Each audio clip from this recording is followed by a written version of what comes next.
ओम शांति। आज हम 21 नवंबर 81 की अव्यक्तवाणी सुनते हैं।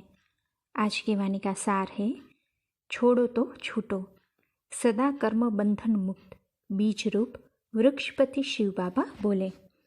सदा सहयोगी, सदा बच्चों के साथी बाप दादा अपने सहयोगी बच्चों को, सदा के साथी बच्चों को आज वतन की बाप दादा की रमणीक बात सुनाते हैं।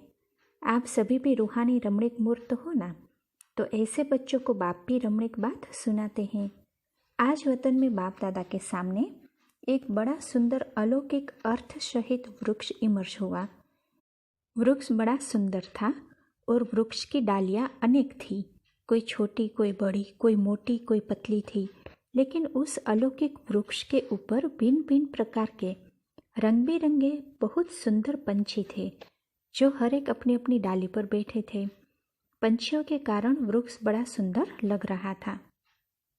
कई पंछी उड़ते हुए बाप दादा की अंगुली पर भी आकर बैठते, कई कंधे पर भी आकर बैठते और कोई आगे पीछे चक्कर लगाते रहते। कोई डाली पर बैठ बैठ दूर से नयन मुलाकात भी करते, खुश भी बहुत थे। लेकिन दूसरे पंछियों के मिलन का खेल देखते हुए खुश थे, स्वयं समीप नहीं आए। ऐसा दृश्य देख ब्रह्मा बाप मुस्कुराते हुए ताली बजाए उन पंछियों को बुलाने लगे। आओ बच्चे कहकर बहुत मीठा बुलावा कर रहे थे। फिर भी पंछी नहीं आए। पंख भी थे, पंख हिला भी रहे थे, लेकिन अपने ही पाँव से डाली को ऐसा मजबूत पकड़े हुए थे जो उड़कर समीप आ नहीं सकते थे। फिर क्या हुआ, चाहते हुए भी उड़ नहीं पाए। बाबा बाबा कहकर बड़े प्यार से बुलाने लगे, बोलने लगे। क्या बोला होगा? उड़ाओ उड़ाओ बोलने लगे, व छुड़ाओ छुड़ाओ बोलने लगे। बाप दादा बोले, छुड़ाओ छुड़ाओ नहीं, लेकिन छोड़ो तो छूटो। लेकिन वे पंछी इतने कोई चतुर थे, कोई कमज़ोर थे, जो डाली को भी छोड़ने नहीं चाहते और बाप का साथ भी लेना चाहते थे। दोनों बातें साथ चाहते थे। यह थे चतुर पंछी। और कमज़ोर व भोले पंछी छोड़ने चाहते, लेकिन युक्ति नहीं आती मुक्ति पाने की। और भोले पंछी तो अपने भोलेपन में यह भी नहीं समझते कि यह छोड़ना भी है। तो ऐसे पंछियों को देख बाप दादा बार बार उन्हों को यही बोले, छोड़ो तो छूटो। लेकिन वे अपनी बोली बोलते रहे। बाप दादा युक्ति भी बताते, लेकिन छोड़ा सा डाली का साथ छोड़ते हुए फिर पकड़ ले। इसीलिए बुलाते रहे, लेकिन उड़ता पंछीपन बाप के साथ समीप मिलन का अनुभव और विश्व परिक्रमा अर्थात बेहद की सेवा की परिक्रमा का अनुभव कर नहीं सकते। अभी आप हर एक अपने आप से पूछो, मैं कहाँ था? डाली पर था, वह बाप के कंधे पर, वह अंगुली पर नाच रहे थे, वह आसपास घूम रहे थे। अपने आप को तो जानते हो ना? अपने आप से पूछो, छोड़ो तो छूटो यह पाठ कितना पक्का किया है?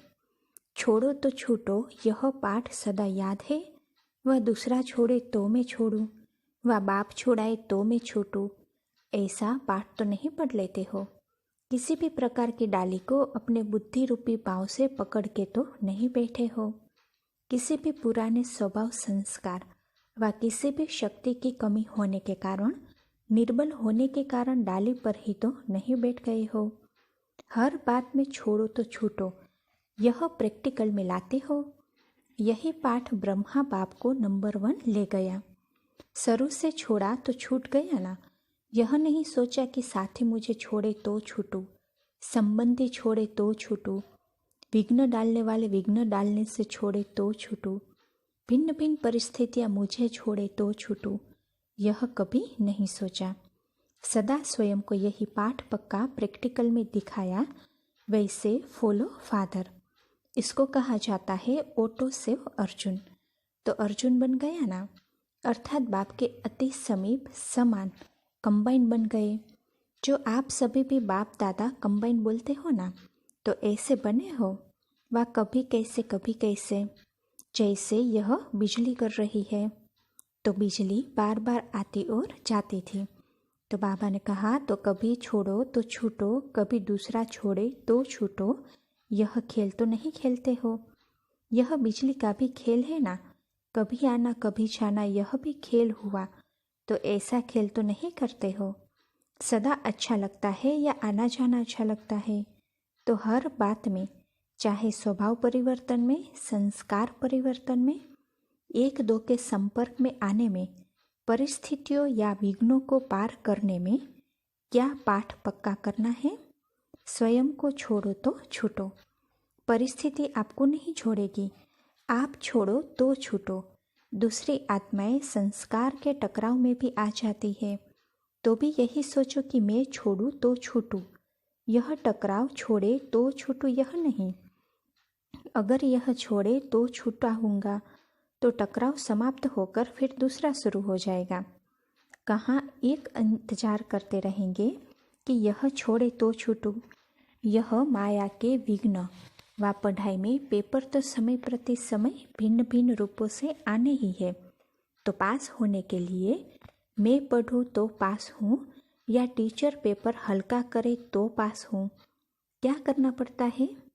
मैं पढ़ूँ तो पास हूँ, यह ठीक है ना? ऐसे ही यहाँ भी सब बातों को मैं स्वयं पास कर जाऊँ। फलाना व्यक्ति पास करे यह नहीं, फलानी परिस्थिति पास करे यह नहीं, मुझे करना है, इसको कहा जाता है छोड़ो तो छूटो। इंतजार नहीं करो, इंतजाम करो। नहीं तो पंछी भी, पंख भी और सुंदर भी बहुत हो, बाप के वृक्ष पर भी बैठ गए हो, अर्थात ब्राह्मण परिवार के भी बन गए हो, लेकिन किसी भी प्रकार के स्व के संस्कार व स्वभाव व दूसरों के स्वभाव और संस्कार देखने और वर्णन करने की कमजोरी है। पुरुषार्थ में निराधार नहीं, आधार है। किसी भी व्यक्ति या वस्तु का लगाव है, किसी भी गुण व शक्ति की कमी है। यह है भिन्न भिन्न डालियां। तो इन डालियों में से किसी डाली को पकड़ के तो नहीं बैठे हो। अगर किसी भी डाली को पकड़ा हुआ है तो बाप के सदा अंगुली पर नाचने, अर्थात सदा श्रीमत की अंगुली के आधार पर चलने, ऐसा समीप का अनुभव नहीं कर सकेंगे। वा सदा बाप के हर कर्तव्य में सहयोगी, अर्थात कंधे पर नाच नहीं सकेंगे। एक है सदा सहयोगी और दूसरे है कभी सहयोगी कभी वियोगी। क्यों? क्योंकि किसी न किसी डाली को पकड़ लेते हैं तो सहयोगी के बजाय वियोगी बन जाते हैं। अब अपने आप से पूछो, मैं कौन? समझा? तो आज का पाठ क्या पक्का किया? छोड़ो तो छूटो पक्का किया ना? डाली को तो नहीं पकड़ेंगे ना? थक जाते हैं ना तो डाली को पकड़ कर बैठ जाते हैं। कभी स्वयं से थक जाते हैं, कभी दूसरों से थक जाते हैं, कभी सेवा से थक जाते हैं, तो डाली को पकड़कर फिर चिल्लाते हैं, अब छुड़ाओ, अब छुड़ाओ। पकड़ा खुद और छुड़ावे बाप। यह क्यों? इसीलिए बाप सदा छोड़ने की युक्ति बताते। छोड़ेंगे तो खुद ना, करेंगे तो पाएंगे। यह भी बाप करेंगे तो पाएंगे कौन? करे बाप और पाए आप। इसीलिए बाप करावन हार बन निमित्त आपको बनाते हैं। तो महाराष्ट्र और राजस्थान में पंछी तो बहुत सब सुंदर हो ना। बॉम्बे में सुंदर पंछी होते हैं ना, और राजस्थान में भी हो तो बाप के सभी सुंदर पंछी, पंखों वाले पंछी। लेकिन डाली वाले पंछी है व उड़ने वाले हैं, यह चेक करो। कईयों की आदत भी होती है, कितनी भी उड़ावे फिर भी जाकर बैठ जाएंगे। किसी भी बात के वशीभूत होना, अर्थात डाली को पांव से पकड़ना।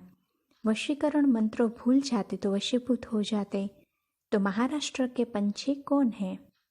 उड़ते पंछी। सारा महाराष्ट्र का ग्रुप कौन से पंछी है? उड़ते पंछी है व डाली वाले हैं।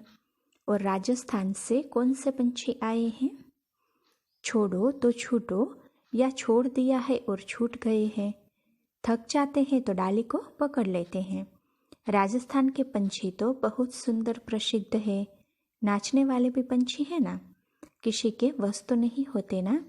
चक्कर लगाने वाले पंछी, अर्थात सोचते बहुत है, यह करेंगे, यह करके दिखाएंगे, लेकिन फिरते रहते हैं, आसपास उड़ते नहीं हैं। ऐसे भी बहुत है, करेंगे करेंगे होगा, दिखाएंगे, सोचेंगे, गे करने वाले हैं। यह है आसपास चक्कर लगाने वाले। तो कौन सा ग्रुप लाई हो? बॉम्बे से कौन लाई हो? राजस्थान से कौन सा लाई हो? सुंदर तो सभी है क्योंकि बाप के बन गए। ब्राह्मण बनना अर्थात रंग लग गया। रंग तो आ गया और पंख भी आ गए। बाकी है छोड़ो तो छूटो। अच्छा, तो आज रमणीक बच्चे आए हैं ना, तो बाप दादा ने भी वतन की रमणीक बातें सुनाई। अच्छा, ऐसे सदा बाप समान उड़ते पंछी, सदा बेहद की सेवा की, सदा परिक्रमा लगाने वाले, सदा सर्व डालियों के बंधन से मुक्त, जब चाहे उड़ जाए, ऐसे सदा स्वतंत्र पंछी, सदा बाप की अंगुली पर नाचने वाले, अर्थात श्रीमत के आधार पर सदा श्रेष्ठ संकल्प, बोल और कर्म करने वाले, ऐसे श्रेष्ठ आत्माओं को बाप दादा का याद प्यार और नमस्ते। पार्टियों के साथ अव्यक्त बाप दादा की मधुर मुलाकात। राजस्थान और महाराष्ट्र जोन। पहला है, सच्ची सीता वह जिनकी नस नस में राम के स्मृति का आवास हो। अपने को सच्ची सीता समझते हो? सच्ची सीता अर्थात हर कदम श्रीमत की लकीर के अंदर, तो सदा लकीर के अंदर रहते हो ना। राम एक है, बाकी सब सीताएं हो। सीता को लकीर के अंदर ही बैठना है। सदा बाप की याद, सदा बाप की श्रीमत, ऐसी लकीर के अंदर रहने वाली सच्ची सीता। एक कदम भी बिना श्रीमत के नहीं। जैसे ट्रेन को पटरी पर खड़ा कर देते हैं तो ऑटोमेटिकली रास्ते पर चलती रहती है, ऐसे ही रोज अमृत वेले याद की लकीर पर खड़े हो जाओ। अमृत वेला है फाउंडेशन। अमृत वेला ठीक है तो सारा दिन ठीक हो जाएगा। प्रवृत्ति में रहने वालों का विशेष अमृत वेले का फाउंडेशन पक्का होना चाहिए, तो सारा दिन स्वतः सहयोग मिलता रहेगा। लौकिक प्रवृत्ति में रहते भी सदा एक बाप की सच्ची सीता बनकर रहो। सीता को सदा राम ही याद रहे, नस नस में राम के स्मृति की आवाज हो। ऐसी सच्ची सीताएं होना, इसी को कहा जाता है न्यारा और प्यारा। जितना न्यारे उतना बाप के प्यारे। दूसरा, हर कदम में पद्मों की कमाई का साधन, अपने को विशेष आत्मा समझकर चलो। सदा हर कदम में पद्मों की कमाई जमा करने का साधन है।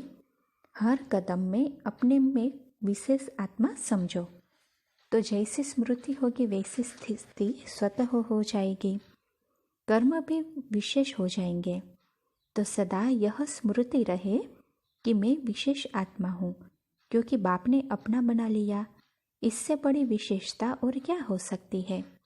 भगवान के बच्चे बन जाना, यह सबसे बड़ी विशेषता है। सदा इसी स्मृति में रहना, अर्थात पद्मों की कमाई जमा करना। किसके बने और क्या बने हैं यह भी याद रखो, तो कमाई होती रहेगी। विश्व के आत्माओं की निगाह आपके ऊपर है। इतनी ऊंचते ऊंची आत्माएं हो तो सदा हर पाठ बजाने, उठते बैठते चलते इस स्मृति में रहो कि हम स्टेज पर पाठ बजा रहे हैं। यह ब्राह्मण जीवन है ही सदा से अंत तक स्टेज के ऊपर पाठ बजाने वाले। जब सदा यह स्मृति रहेगी कि मैं बेहद विश्व की स्टेज पर हूँ, तो स्वतः हर कर्म के ऊपर अटेंशन रहेगा। इतना अटेंशन रखकर कर्म करेंगे तो कमाई जमा होती रहेगी। तीसरा, समीप आत्माओं की निशानी सदा बाप के समान। सदा अपने को बाप के समीप आत्मा समझते हो। समीप आत्माओं की निशानी क्या होती है? सदा बाप के समान। जो बाप के गुण वह बच्चों के गुण, जो बाप का कर्तव्य वह सदा बच्चों का कर्तव्य। हर संकल्प और कर्म में बाप समान, इसको कहते हैं समीप आत्मा। जो समीप स्थिति वाले हैं वे सदा विघ्न विनाशक होंगे। किसी भी प्रकार के विघ्न के वशीभूत नहीं होंगे।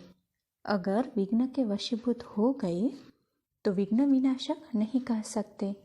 किसी भी प्रकार के विघ्न को पार करने वाला, इसको कहा जाता है विघ्न विनाशक। तो कभी किसी भी प्रकार के विघ्न को देखकर घबराते तो नहीं हो। क्या और कैसे का क्वेश्चन तो नहीं उठता है। अनेक बार के विजयी है, यह स्मृति रहे तो विघ्न विनाशक हो जाएंगे। अनेक बार की हुई बात रिपीट कर रहे हो, ऐसे सहज योगी। इस निश्चय में रहने वाली विघ्न विनाशक आत्मा स्वतः और सहज योगी होंगी। चौथा, संगम युग है समर्थ युग। इससे व्यर्थ को समाप्त कर समर्थ बनो। सदा अपने को समर्थ आत्माएं समझकर चलते हो। जब सर्वशक्तिवान की स्मृति है तो स्वतः समर्थ हो। समर्थ आत्मा की निशानी क्या होगी? जहाँ समर्थी है वहाँ व्यर्थ सदा के लिए समाप्त हो जाता है। समर्थ आत्मा अर्थात व्यर्थ से किनारा करने वाला, संकल्प में भी व्यर्थ नहीं। ऐसे समर्थ बाप के बच्चे सदा समर्थ। आधा कल्प तो व्यर्थ सोचा, व्यर्थ किया। अब संगम युग है समर्थ युग। समर्थ युग, समर्थ बाप और समर्थ आत्माएं। तो व्यर्थ समाप्त हो गया ना। सदा यह स्मृति में रखो कि हम समर्थ युग के वासी, समर्थ बाप के बच्चे, समर्थ आत्मा हैं। जैसा समय जैसा बाप वैसे बच्चे। कलयुग है व्यर्थ। जब कलयुग का किनारा कर चुके संगम युगी बन गए तो व्यर्थ से किनारा हो ही गया। तो सिर्फ समय की याद रहे तो समय के प्रमाण स्वतः कर्म चलेंगे। अच्छा, ओम शांति।